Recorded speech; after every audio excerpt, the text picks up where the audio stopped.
ਕਈ ਮੇਰੇ ਭੈਣਾਂ ਤੇ ਭਰਾ ਮਾਲਟੇ ਖਾਂਦੇ ਹੋਇਆ ਨਾ ਇਹ ਐਡੇ ਸਫਾਈ ਪਸੰਦ ਹੁੰਦੇ ਆ ਕਿ ਆ ਜਿਹੜੇ ਛੋਟੇ ਛੋਟੇ ਸਫੇਦ ਰੇਸ਼ੇ ਹੈਗੇ ਨਾ ਇਹਨਾਂ ਨੂੰ ਵੀ ਲਾ ਕੇ ਤੇ ਸੁੱਟ ਦਿੰਦੇ ਨੇ। ਮੈਂ ਤੁਹਾਨੂੰ ਨਾ ਮਾਲਟੇ ਦੇ ਫਾਇਦੇ ਬੜੇ ਦੂਰ ਦੀ ਗੱਲ ਹੈ, ਸਿਰਫ ਇਹ ਜਿਹੜੇ ਉੱਤੇ ਸਫੇਦ ਰੇਸ਼ੇ ਹੈਗੇ ਨੇ ਨਾ ਇਹਦੇ ਫਾਇਦੇ ਦੱਸਣ ਲੱਗਾ। ਅਗਰ ਤੁਹਾਨੂੰ ਇਹਦੇ ਫਾਇਦੇ ਚੰਗੇ ਲੱਗਣ ਤੇ ਭਰਾ ਜੀ ਮਾਲਟੇ ਨੂੰ ਅੱਜ ਤੋਂ ਬਾਅਦ ਅਲਹਮਦੁਲਿਲਾ ਕਹਿ ਗਏ ਨਾ ਤੇ ਇਹਨਾਂ ਨੂੰ ਇਹਦੇ ਸਮੇਤ ਖਾ ਲਿਆ ਜੇ, ਅੱਲਾ ਦੀ ਰਹਿਮਤ ਹੋ ਜਾਏਗੀ।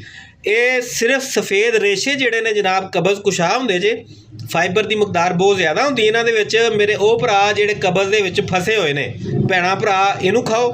ਦੂਸਰੇ ਨੰਬਰ 'ਤੇ ਕੋਲੈਸਟਰੋਲ ਲੈਵਲ ਨੂੰ ਕੰਟਰੋਲ ਕਰਨ ਵਾਸਤੇ ਵੀ ਇਹਦਾ ਫਾਇਦਾ ਲਿਆ ਜਾ ਸਕਦਾ ਹੈ, ਸ਼ੂਗਰ ਕੰਟਰੋਲ ਕਰਨ ਵਾਸਤੇ ਵੀ, ਕਿਉਂਕਿ ਜਿਹੜੇ ਗਲੂਕੋਜ਼ ਦੇ ਕਈ ਐਸੇ ਪੁਆਇੰਟਸ ਹੁੰਦੇ ਨੇ ਨਾ ਉਹਨੂੰ ਜਿਸਮ 'ਚ ਜਜ਼ਬ ਕਰ ਦਿੰਦੇ ਨੇ ਆ ਸਫੇਦ ਰੇਸ਼ੇ। ਮਾਲਟੇ ਦੇ ਫਾਇਦੇ ਬਾਅਦ ਦੂਰ ਦੀ ਗੱਲ ਹੈ। ਜਿਸਮ ਦੇ ਉੱਤੇ ਬਿਲਾ ਵਜ੍ਹਾ ਸੋਜ ਪੈ ਗਈ ਹੈ, ਸੋਜਾਂ ਪੈ ਗਈਆਂ ਨੇ, ਉਹ ਵੀ ਕੰਟਰੋਲ ਹੋ ਸਕਦੀਆਂ ਨੇ ਇਹ ਸਫੇਦ ਰੇਸ਼ਿਆਂ ਦੇ ਨਾਲ।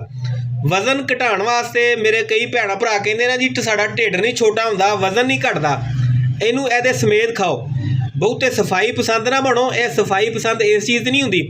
ਸਫਾਈ ਕਰਨੀ ਹੈ ਤੇ ਜਨਾਬ ਇਹਨੂੰ ਧੋਇਆ ਕਰੋ ਤੇ ਇਹਨੂੰ ਇਹਦੇ ਸਮੇਤ ਖਾਓ।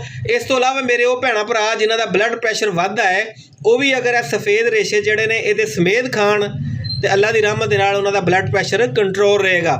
ਮੇਰੀ ਉਹ ਭੈਣ ਜਾਂ ਭਰਾ ਜਿਹੜਾ ਇਹਦੇ ਸਮੇਤ ਖਾਂਦਾ ਹੈ ਜਾਂ ਖਾਣ ਨੂੰ ਤਰਜੀਹ ਦੇਗਾ ਅੱਜ ਤੋਂ ਬਾਅਦ ਅਲਹਮਦੁਲਿਲਾ ਕਮੈਂਟ ਦੇ ਵਿੱਚ ਲਿਖ ਦਿਓ। ਅਸਲਾਮ ਵਾਲੇਕੁਮ ਵਰਹਿਮਤੁல்லாਹਿ ਵਬਰਕਾਤੁਹੂ।